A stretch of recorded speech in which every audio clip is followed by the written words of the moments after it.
মসজিদের মাইকে আজান দিয়েও আওয়ামী লীগ 5% ভোটারকে কেন্দ্রে নিতে পারে নাই।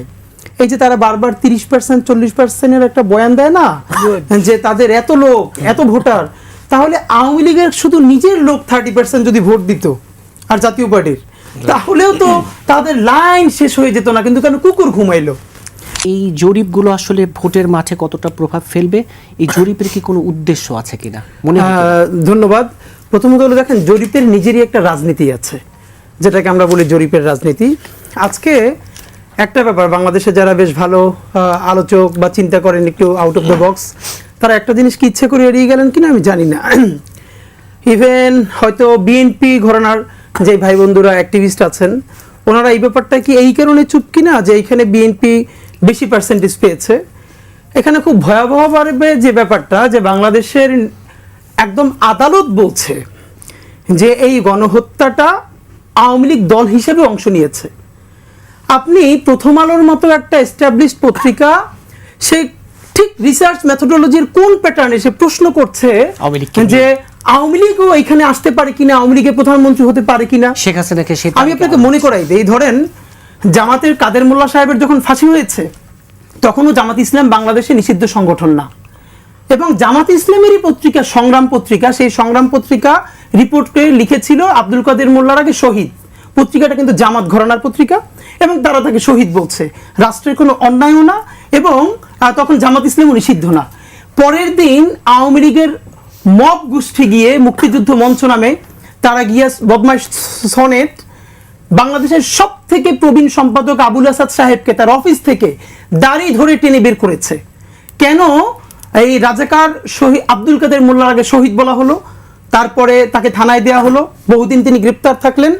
এই প্রথম আলোর মতিউর রহমান ভাই, ওনাকে সম্মান জানিয়ে বলছি প্রফেশনালিজমের জায়গা থেকে, অথবা ডেইলি স্টারের মাহফুজা নাম থেকে শুরু করে বাংলাদেশের এই কোন সম্পাদক একবার প্রতিবাদ করেন নাই যে বাংলাদেশের সব থেকে প্রবীণ সম্পাদক কেন তাকে তার অফিসে গিয়ে দাড়ি টেনে বের করা হলো, যদিও তিনি কোনো আইনের বহির্ভূত কাজ করেন নাই।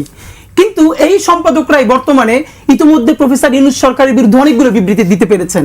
এর মানে তারা তখন যতক্ষণ না পর্যন্ত নিজের ঘরানার বাইরের মানুষ, তাকে তারা সম্পাদকও মনে করেন না, সাংবাদিকও মনে করেন না, একইভাবে যেটা মাহমুদুর রহমানের সাহেবের সাথে ঘটেছে।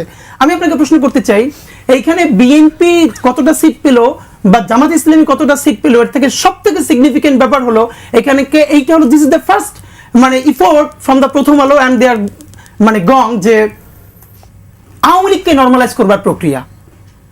আপনি যেখানে বাংলাদেশে একটা সেটেলড ইস্যু, আদালত বলছে এবং পুরো জায়গা থেকে এটা এস্টাবলিশড হয়েছে, এখন আওয়ামী লীগের বিরুদ্ধে দলগতভাবেও তার বিরুদ্ধে নতুন করে বিচার শুরু হচ্ছে। আপনি তখন ঠিক কোন কারণে আপনি এখন প্রশ্ন করতে পারবেন?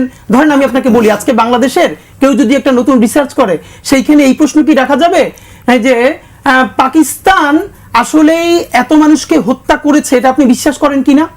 আপনি বলেন তো, এই প্রশ্ন যদি কেউ রাখে, তাহলে তার অবস্থাটা বাংলাদেশের এস্টাবলিশমেন্ট কি করবে? যদি পাকিস্তান হত্যা করেছে কি করে না এই প্রশ্ন রাখা না যায়, তাহলে আওয়ামী লীগ হত্যা করবার পর শেখ হাসিনাকে আবার প্রধানমন্ত্রী হিসেবে চিন্তা করা, এইটা হলো গণহত্যাকারীদেরকে নর্মালাইজ করবার প্রক্রিয়া, নাম্বার 1। নাম্বার 2, আমি আপনাকে দায়িত্ব নিয়ে বলতে চাই, আমি যেহেতু পলিটিক্যাল সায়েন্সের স্টুডেন্ট, সোশিওলজি, রিসার্চ মেথোডোলজি টুকটাক তো পড়েছি, এবং আমি নিজেও এখনো একটা ইউনিভার্সিটিতে পড়াই। দেখেন, বাংলাদেশের মানুষের রিপোর্টগুলো দেখে, কিন্তু খুব কম একাডেমিক্স যারা এই রিসার্চ মেথোডোলজিটা কোন আকারে হয়েছে সেটার উপরে খেয়াল করে। শুধু একটা লুপ হল আপনাকে বলি, প্রথম আলো যাদেরকে ডেটা আপনার স্যাম্পল হিসেবে নিয়েছে, যাদের ইন্টারভিউ করেছে, খেয়াল করবেন এইখানে রিক্সা চালক, ভ্যান চালক, প্রান্তিক মানুষের অংশগ্রহণ খুব কম। মনে রাখেন, যিনি পিএইচডি হোল্ডার তারও ভোট একটা, রিক্সা চালকেরও ভোট একটা। নাম্বার 2, এইখানে ওনারা দীর্ঘ আলাপে গেছেন, 30 থেকে 40 মিনিট। আবারও আপনাকে বলি, একমাত্র পলিটিক্যাল অ্যাক্টিভিস্ট ছাড়া, যিনি পলিটিক্যাল পার্টির সাথে এঙ্গেজড, এইরকম কোনো ব্যক্তি ছাড়া বাংলাদেশে কাউকে 30 থেকে 40 মিনিট ইন্টারভিউ দেয় না। যিনি আইদার বিএনপি করেন, অথবা জামাত করেন, অথবা পলিটিক্যালি ভীষণ মোটিভেটেড, তারা হচ্ছে এই 30-40 মিনিট সাধারণ মানুষ বলি। হ্যাঁ, সাধারণ মানুষ যদি আপনি বলেন, তারা কোনোদিন এই 30-40 মিনিটের ইন্টারভিউ করবেন। এর মানে বাংলাদেশে আরো, শুধু আমি সহজ করে এটা বলতে চাই, জরিপের রাজনীতিটা হলো বাংলাদেশে যেটা করা হয়, আপনি আসলে কি আউটপুট নিয়ে আসতে চান, কি এস্টাবলিশ করতে চান, এগুলো দিয়ে প্রশ্ন সেট করা হবে। যেমন সর্বশেষ কথাটা আমি জাস্ট বলে শেষ করি, দেখেন কাকে ভোট দিবেন এই প্রশ্নটা নাই। প্রশ্নটা হলো, আপনি মনে করেন, দেখেন পারসেপশন আর সাপোর্ট দুইটা জিনিস। আমার ক্ষেত্রে বলি, আমি প্রার্থী, আমাকে বাংলাদেশের অনেক মানুষ, আমি সারাদিন যেহেতু রাস্তায় থাকি, তারা বলে যে আমি ভোটটা তোমাকে দিব। আবার তাকে যদি আপনি জিজ্ঞেস করেন কে উইন করবে, তিনি বলবেন না যে ওসমান হাদি উইন করবে, তিনি বলবেন মির্জা আব্বাস ভাই হয়তো উইন করবে। তার পারসেপশনটা কেন? তিনি মনে করেন বাংলাদেশের ইলেকশন ইঞ্জিনিয়ারিং এন্ড মেকানিজমে যেই স্ট্রেংথটা দরকার এটা ওসমান হাদির নাই, অন্য কারো আছে। তাহলে আপনি কিন্তু প্রশ্ন করছেন কাকে ভোট দিবেন না, মনে করেন। তাহলে মনে করা আর ভোট দেওয়া কি এক জিনিস? মনে করা তো অনেক কিছুর ব্যাপার আছে, সুতরাং এটা নিয়ে বড় আলোচনা হওয়া দরকার। দিন শেষে আসলে এসব শুধু ভোটের হিসাব নিকাশ দিয়ে কি আগামী দিনের রাজনীতির গতিপথ নির্ধারণ সম্ভব হবে কিনা? প্রথমত হলো অনেকেই দেখছে যে বিএনপি এবং জামাত ইসলামী উভয়ে যে কথা চালাচালি হচ্ছে, এবং তারেক রহমান সাহেব পর্যন্ত তো রেসপন্স করলেন, এটার মধ্যে অনেকে মানে একটু নেগেটিভলি দেখতে চায়, কিন্তু আমি এটাকে তো খুবই একটা পজিটিভ জিনিস মনে করি। দেখেন অনেকে এখানে মনে করবার আমাদেরকে বোঝানোর চেষ্টা করছিল যে আওয়ামী লীগ না, এখানে একটা পলিটিক্যাল ভ্যাকুয়াম তৈরি হবে। তো একটা মাফিয়া মোনার্ক, সে থাকা না থাকার সাথে পলিটিক্যাল ভ্যাকুয়াম, এই প্রশ্ন যারা করে তারা মানে মাইকে, মসজিদের মাইকে আজান দিয়েও আওয়ামী লীগ 5% ভোটারকে কেন্দ্রে নিতে পারে নাই। এই যে তারা বারবার 30% 40%-এর একটা বয়ান দেয় না, যে তাদের এত লোক এত ভোটার, তাহলে আওয়ামী লীগের শুধু নিজের লোক 30% যদি ভোট দিত আর জাতীয় পার্টির, তাহলেও তো তাদের লাইন শেষ হয়ে যেত না। কিন্তু কেন কুকুর ঘুমাইলো, কেন মাইজভান্ডারির সেই লোক এই সে গিয়া ওই চট্টগ্রামে তাদেরকে এলাকার লোকজন মারলো যে ভোটের ব্যাপারে এই করতে গিয়া। এর মানে একটা মাফিয়া মোনার্ক। দেখেন পাকিস্তান আজাদি হয়েছিল মুসলিম লীগের নেতৃত্বে, সেই মুসলিম লীগ আজকে কোথায়? আওয়ামী লীগের নেতৃত্বে যে মুক্তিযুদ্ধ হয়েছে, সে আবার যখন গণহত্যা করেছে, আজকে তার সেই অবস্থা হবে। এই হিস্ট্রি আমাদেরকে জানতে, মানে এটুকু মানতে অনেকে কষ্ট হতে পারে, কিন্তু হিস্ট্রি তো আর কারো মন খারাপ আর মন ভালো করার ব্যাপার না, এটা তো খুব স্ট্রেইট ফরওয়ার্ড, তাকে তার মতো করে চলতে দিতে হয়। আমার যেটা মনে হয় ভোটের রাজনীতিতে, আপনি জাতীয় পার্টির কথা বললেন, গতকালকে দেখলাম মনে হয় যে এরা দুজনই, আনোয়ার হোসেন মঞ্জু এবং আনিসুল ইসলাম মাহমুদ, দুজনই কিন্তু ফ্যাসিবাদ আমলে মন্ত্রীও হয়েছিলেন। এবং কোন আমলে?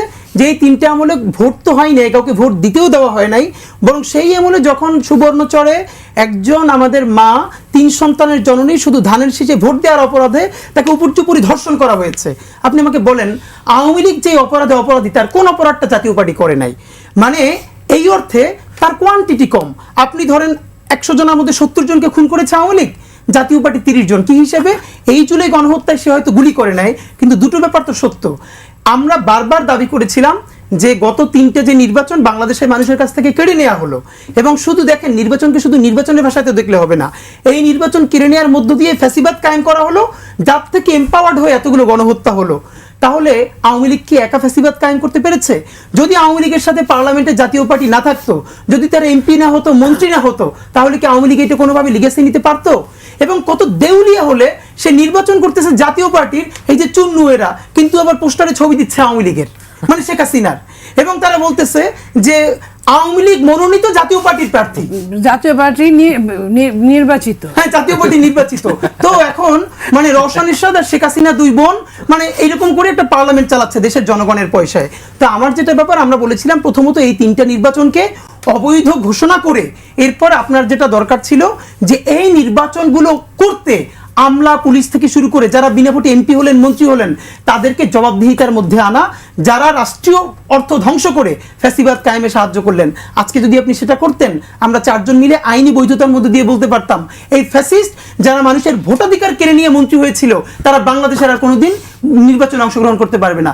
কিন্তু সেইটা যেহেতু সরকার করে নাই, কোনো কমিশনও করে নাই, আমি তো মনে করি আজকে বিএনপি, জামাত ইসলামী যে জাতীয় পার্টি বা আওয়ামী লীগের ভোট নিয়ে টানাটানি করছে, এটার গ্রাউন্ড তো সরকার তৈরি করে দিয়েছে। আজকে যদি সরকার একটা কমিশন করতো, 3টে নির্বাচন কারা এভাবে করতে পারলো, এবং এই গণহত্যার সমর্থক যারা, ফ্যাসিবাদের সমর্থক যারা, তারা আর কোনো, যারা ভোট ধ্বংস করেছে তারা আবার কি ভোট করবে? আপনি যদি তাদেরকে বাদ দিতেন, তাহলে তো আজকে বিএনপি এবং জামাত ইসলামের এই চিন্তা থাকতো না, তারা রিয়েল ভোটটা করতে পারতো। সরকার এটা জিয়ে রেখেছে, এটা আমি বলতে চাই। আর একটা ব্যাপারে নতুন একটা আলোচনা শুরু হয়েছে কি, পার্টিসিপেটরি ইলেকশনের জন্য দরকার। তাহলে পার্টিসিপেটরি ইলেকশনের জন্য যদি জাতীয় পার্টি থাকতে পারে, তাহলে আওয়ামী লীগের অপরাধ কোথায়? মানে জাতীয় পার্টি তো মন্ত্রী ছিল বিনা ভোটে, সে কোন কাজটা করে নাই? তাহলে আপনি আওয়ামী লীগকেও নিয়ে আসেন, তাহলে আওয়ামী লীগকে তো আনবেন না। তাহলে এখানে যেটা করা দরকার, পার্টিসিপেটরি মানে পার্টির সংখ্যা গুণে না, পার্টিসিপেটরি মানে হলো জনগণের অংশগ্রহণ। সেই অংশে আওয়ামী লীগ তো সব থেকে বড় পার্টিসিপেটরি ইলেকশন করছে, 20-30টা দল দেখাইছে, 5% মানুষও কেন্দ্র নিতে পারে নাই। আমরা বরং বলতে চাই পার্টিসিপেটরি ইলেকশন মানে এইবার বাংলাদেশের ঐতিহাসিক টার্ন আউট হবে। যেমন এবার ছাত্রলীগ ডাকসু ইলেকশনের আগের দিন বলেছে যে সব থেকে পুরনো ছাত্র সংগঠন ছাত্রলীগ ছাড়া ডাকসু হচ্ছে, এটা প্রহসন। তো আমরা কি দেখলাম যে ছাত্রদল, ছাত্র শিবির, সমস্ত সমর্থিত যে প্যানেলগুলো, মেয়েরা চাঁদ রাতের মতো মেহেদি দিয়ে যে ডাকসু নাইট, তারপরে তারা ভোট দিতে গেল। আপনি লিখে রাখেন, এই যে বিএনপি জামাত ইসলামী যত কথার পিঠে কথা বলবে, এটা ডেমোক্রেটিক বিউটি, শুধু এই ঝগড়া থেকে কোনোদিন মারামারি সহিংসতার দিকে না যায়, সেটা আমাদের খেয়াল রাখতে হবে। ইনশাআল্লাহ আমরা নতুন বাংলাদেশ নির্মাণ করব।